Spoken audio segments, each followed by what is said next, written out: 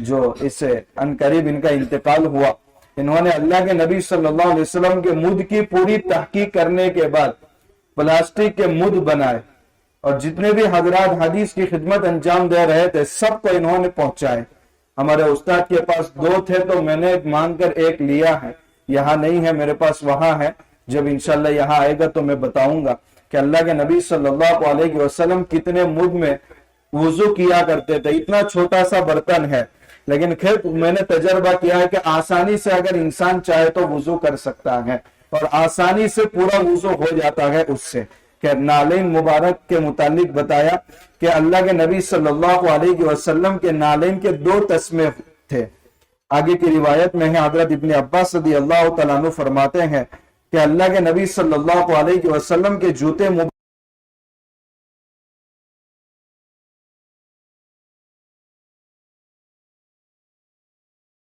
دوہری دوری ہوا کرتی تھی۔ آگے سعید وہ ابو سعید سے نقل کرتے ہیں کہ میں نے ابن عمر رضی اللہ تعالیٰ عنہ سے پوچھا